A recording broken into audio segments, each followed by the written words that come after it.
Devil Darshan ಈಗ high court ಮೆಟ್ಟಿಲೇರಿದ್ದಾರೆ. ಕಾರಣ ನಿರಂತರವಾಗಿ ವರದಿಗಳು ಪ್ರಸಾರ ಆಗ್ತಾ ಇರುವಂಥ ಹಿನ್ನೆಲೆಯಲ್ಲಿ ಅದಕ್ಕೆ ತಡೆ ಕೋರಬೇಕು ಅಂತ ಹೇಳಿ ಹೈಕೋರ್ಟ್ನಲ್ಲಿ ಅರ್ಜಿ ಸಲ್ಲಿಕೆ ಆಗಿದೆ.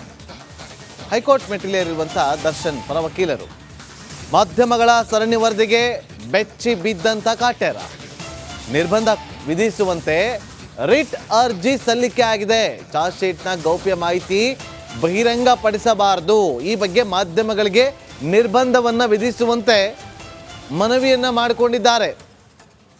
ರಿಟ್ ಅರ್ಜಿ ಸಲ್ಲಿಕೆ ಆಗಿದೆ ಹೈಕೋರ್ಟ್ನಲ್ಲಿ. ಚಾರ್ಜ್ ಶೀಟ್ನಲ್ಲಿ ಏನು ಉಲ್ಲೇಖ ಆಗಿದೆಯಲ್ಲ ಅದೆಲ್ಲವೂ ಕೂಡ ತನಿಖೆಯ ಭಾಗ. ತನಿಖೆ ಸಂದರ್ಭದಲ್ಲಿ ತನಿಖಾಧಿಕಾರಿಗಳು ಏನೆಲ್ಲ ಮಾಹಿತಿಯನ್ನು ಕಲೆ ಹಾಕಿದ್ರು ಅದು ಚಾರ್ಜ್ ಶೀಟ್ನಲ್ಲಿ ಉಲ್ಲೇಖ ಆಗಿದೆ. ಚಾರ್ಜ್ ಶೀಟ್ ಕಾಪಿ ಇವತ್ತು CC ಆಗಿದೆ, ಸರ್ಟಿಫೈಡ್ ಕಾಪಿ ಆಗಿದೆ. ಎಲ್ಲ ಆರೋಪಿಗಳ ಪರ ವಕೀಲರು ಕೂಡ ಸಿಗುತ್ತೆ. ಅದರಲ್ಲಿರುವಂಥ ಅಂಶವನ್ನು ಮಾಧ್ಯಮದಲ್ಲಿ ತೋರಿಸಬಾರ್ದು ಅಂತ ಈಗ ದರ್ಶನ್ ಹೈಕೋರ್ಟ್ ಮೆಟ್ಟಿಲೇರಿದ್ದಾರೆ. ಮತ್ತಷ್ಟು ಮಾಹಿತಿಯನ್ನು ಕೊಡೋದಕ್ಕೆ ನಮ್ಮ ಕ್ರೈಮ್ ರಿಪೋರ್ಟರ್ ನಾಗರಾಜ್ ಈಗ ನೇರ ಸಂಪರ್ಕದಲ್ಲಿದ್ದಾರೆ. ನಾಗರಾಜ್, ಹೈಕೋರ್ಟ್ ಮೆಟ್ಟಿಲೇರಿದ್ದಾರೆ. ಚಾರ್ಜ್ ಶೀಟ್ನಲ್ಲಿ ಇರುವಂಥ ವಿಚಾರವನ್ನು ಎಲ್ಲೂ ಕೂಡ ಬಹಿರಂಗ ಪಡಿಸಬಾರ್ದು ಅಂತೇಳಿ ಮಾಹಿತಿ ಕೊಡೋದಾದ್ರೆ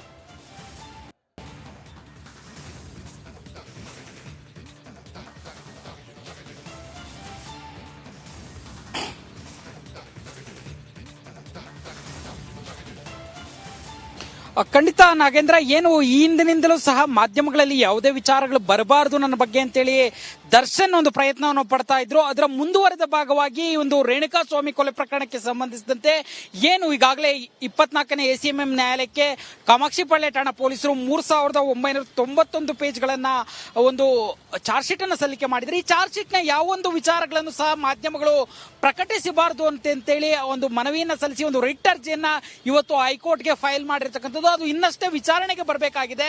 ಆದ್ರೆ ಇಲ್ಲಿರ್ತಕ್ಕಂಥ ಪ್ರಶ್ನೆ ಏನಂತಂದ್ರೆ, ಏನು ಒಂದು ಪಬ್ಲಿಕ್ ಡಾಕ್ಯುಮೆಂಟ್ ಆಗಿರ್ತಕ್ಕಂಥ ಚಾರ್ಜ್ ಶೀಟ್ ಅನ್ನ ಮತ್ತೆ ಪೊಲೀಸರು ನಡೆಸಿರ್ತಕ್ಕಂಥ ತನಿಖೆಯನ್ನ ಒಬ್ಬ ನಟನ ಕುರಿತಾಗಿ ಅದನ್ನ ಜನರ ಮುಂದೆ ಇಡುವಂತ ಮಾಧ್ಯಮಗಳ ಹಕ್ಕನ್ನ ಕಸ್ಕೊಳ್ಳಕ್ಕೆ ನಟ ದರ್ಶನ್ ಪ್ರಯತ್ನವನ್ನು ಪಡ್ತಾ ಇರ್ತಕ್ಕಂಥದ್ದು. ಆ ಮುಖಾಂತರ ಏನು ಅವರ ಅರ್ಜಿಯನ್ನ ಹೈಕೋರ್ಟ್ಗೆ ಸಲ್ಲಿಕೆ ಮಾಡಿದರೆ ಅದು ಯಾವಾಗ ಲಿಸ್ಟ್ ಆಗಿ ಯಾವಾಗ ವಿಚಾರಣೆಗೆ ಬರುತ್ತೆ, ಮತ್ತೆ ಹೈಕೋರ್ಟ್ ಈ ಒಂದು ಮಾಧ್ಯಮದ ಸ್ವಾತಂತ್ರ್ಯವನ್ನ ಕಸಿದುಕೊಳ್ಳೋರು ಅದ್ರ ಬಗ್ಗೆ ಏನು ಪ್ರತಿಕ್ರಿಯೆಯನ್ನು ನೀಡುತ್ತೆ ಅನ್ನೋದನ್ನ ಕಾದ್ ನೋಡ್ಬೇಕಾಗಿರ್ತಕ್ಕಂಥದ್ದು. ಸದ್ಯಕ್ಕೆ ಅವರ ಪರ ವಕೀಲರು ಹೈಕೋರ್ಟ್ಗೆ ಈಗಷ್ಟೇ ಒಂದು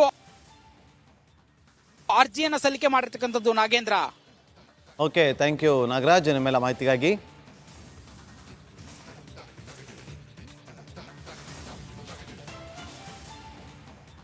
ಒಂದು ಕಡೆ ಮೋಡಾ ಪ್ರಾಸಿಕ್ಯೂಷನ್ ವಿಚಾರವಾಗಿ ಹೈಕೋರ್ಟ್ನಲ್ಲಿ ಇವತ್ತು ಕೂಡ ವಿಚಾರಣೆ ನಡೆಯುತ್ತೆ. ಇದರ ಬೆನ್ನಲ್ಲೇ CM ಕುರ್ಚಿಗಾಗಿ ಈಗ ತೆರೆಮರೆಯಲ್ಲಿ ಫೈಟ್ ನಡೀತಾನೆ ಇದೆ. ರಾಜ್ಯ ಕಾಂಗ್ರೆಸ್ನಲ್ಲಿ ಜೋರಾಗಿದೆ CM ಕುರ್ಚಿ ಕದನ. ಪರಮೇಶ್ವರ್ ಡೆಲ್ಲಿಗೆ ಹೋಗಿ ಬಂದರು, ಸತೀಶ್ ಜಾರಕಿಹೊಳಿ ಹೋಗಿ ಬಂದರು. ಈಗ ಮತ್ತೊಬ್ಬ ನಾಯಕ ಕೂಡ ದೆಹಲಿಗೆ ಹೋಗಿದ್ದಾರೆ. ದೆಹಲಿಗೆ ಪ್ರಯಾಣವನ್ನು ಬೆಳೆಸಲಿರುವಂಥ ಮತ್ತೊಬ್ಬ CM ಆಕಾಂಕ್ಷಿ, ಕುತೂಹಲಕ್ಕೆ ಎಡೆ ಮಾಡಿಕೊಟ್ಟಂಥ ಮತ್ತೊಬ್ಬ CM ಆಕಾಂಕ್ಷಿಯ ನಡೆ. ಇದು ರಿಪಬ್ಲಿಕ್ ಕನ್ನಡದ ಬಿಗ್ ಎಕ್ಸ್ಕ್ಲೂಸಿವ್ ಸುದ್ದಿ. ಇವತ್ತು ದೆಹಲಿಗೆ ಹೋಗ್ತಾ ಇರುವಂಥ ಆ ನಾಯಕ MB ಪಾಟೀಲ್, KIADB ಇಲಾಖೆ ಸಭೆ ನಿಮಿತ್ತ ದೆಹಲಿಗೆ MB ಪಾಟೀಲ್ ಹೋಗ್ತಿದ್ದಾರೆ.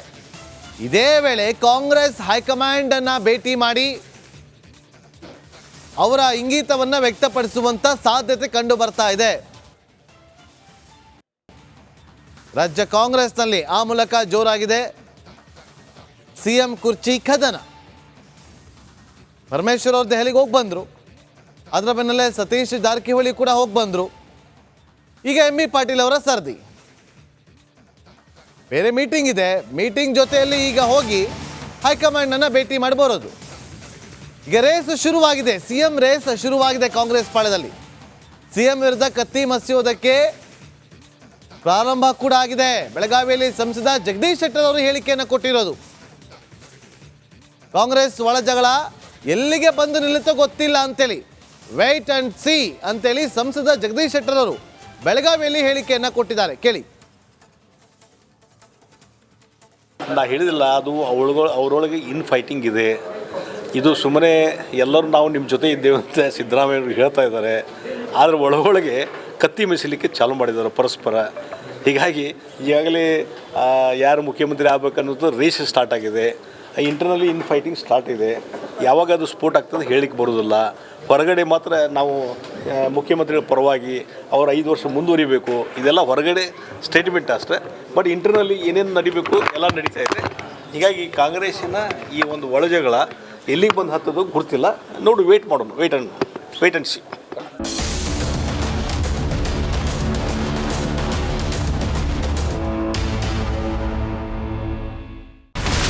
ಇಲ್ಲಿರುವಂತ ಈ ಒಂದು ಗುಡ್ಡ ಕುಸಿದ ಪರಿಣಾಮ ಯಾವ ರೀತಿಯಾಗಿತ್ತು ಅಂತಂದ್ರೆ, ಗಂಗಾವಳಿ ನದಿ ಪಕ್ಕದಲ್ಲಿರುವಂತಹ ಉಳುವರ್ ಎನ್ನುವ ಗ್ರಾಮ ಸಂಪೂರ್ಣವಾಗಿ ಇವತ್ತು ನಾಶ ಆಗಿದೆ.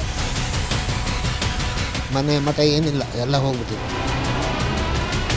ಇವತ್ತು ರಿಪಬ್ಲಿಕ್ ಕನ್ನಡ ಮಾಡಿದಂತ ಒಂದು ವರದಿಯಿಂದಾಗಿ ಎಚ್ಚೆತ್ತುಕೊಳ್ಳುವಂತ ಕೆಲಸ ಸರ್ಕಾರ ಮಾಡಿದೆ, ಸಚಿವರು ಕೂಡ ಮಾಡಿದ್ದಾರೆ. 2 ಗಂಟೆಗೆ ಸುದ್ದಿ ಮೂಡಿಸಿದ್ದು 6 ಗಂಟೆಗೆ ಎಲ್ಲ ಸಚಿವರು ಮಿನಿಸ್ಟರ್ ಎಲ್ಲ ಬಂದು ಇಲ್ಲಿ ನೋಡೋಗಿದ್ದಾರೆ. ಎಲ್ಲ ಜನರಿಗೂ 1,20,000 ಮತ್ತೆ ಅವರಿಗೆ ಮನೆಗೆ 5 ಲಕ್ಷ. ಈ ಸುದ್ದಿಯನ್ನ ಎಲ್ಲ ಒಂದು ಅಧಿಕಾರಿಗಳಿಗೆ ಮೂಡಿಸಿದ್ದಕ್ಕಾಗಿ ರಿಪಬ್ಲಿಕ್ ಕನ್ನಡ ಟಿವಿಗೆ ಧನ್ಯವಾದ ಹೇಳಿ ಇಷ್ಟಪಡ್ತೇವೆ. ಮನೆನೂ ಕೊಡ್ತೇವೆ, ಮಕ್ಕಳ ಶಿಕ್ಷಣಕ್ಕೆ ತೊಂದರೆ ಆಗದೆ ಇದ್ದಂಗೆ ಹೆಲ್ಪ್ ಮಾಡ್ತೇವೆ. 1,20,000 ಮನೆ ಯಾರ್ದ್ರ ಡ್ಯಾಮೇಜ್ ಆಗಿದೆ ಅದನ್ನ ಕೊಡ್ತೀವಿ ಅಂತ ಒಪ್ಕೊಂಡಿದ್ದಾರೆ. ನಮ್ಮ ಕಷ್ಟಕ್ಕೆ ನೀವು ರಿಪಬ್ಲಿಕ್ ಕನ್ನಡದವರಾದಂತ ನೀವು ನೆರವಾಗಿರುತ್ತೆ ನಾವು ನಂಬಿದ್ದೇವೆ. ಅವರಿಗೆ ಸೂರನ್ನ ಕಲ್ಪಿಸಿ ಕೊಡೋವರೆಗೂ ಕೂಡ ರಿಪಬ್ಲಿಕ್ ಕನ್ನಡ ಅವರಿಗೆ ಧ್ವನಿಯಾಗಿ ನಿಲ್ಲುವಂತ ಕೆಲಸವನ್ನ ಮಾಡುತ್ತೆ.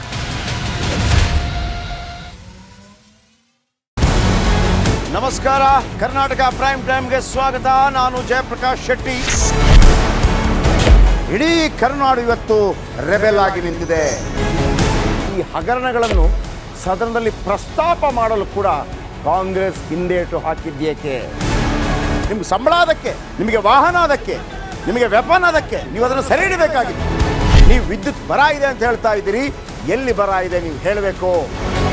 ಪಾಕಿಸ್ತಾನ್ ಆಕ್ಯುಪೈಡ್ ಕಾಶ್ಮೀರ್ ಅದು ಎಂದೆಂದಿಗೂ ನಮ್ಮದು. 40 ಮೆಷಿನ್ಗಳು ತಂದಿತ್ತು ನೋಟ್ ಎಣಿಸುವುದಕ್ಕೆ, ಅದೇ ಹಾಳಾಯಿತು. ಮಥುರಾದ ಗಲಾಟೆ ಇದೆಯಲ್ಲ, ಅದು ಸ್ಥಳೀಯವಾಗಿ ಕೂತು ಪರಿಹರಿಸಬಹುದಾದಂಥ ಕಾನೂನಿದೆ. ಗ್ಯಾರಂಟಿ ಯೋಜನೆಯಿಂದ ನಷ್ಟ ಆಗಿದೆ, ಲಾಭ ಆಗಿದೆ, ದಯವಿಟ್ಟು ಹೇಳಿ.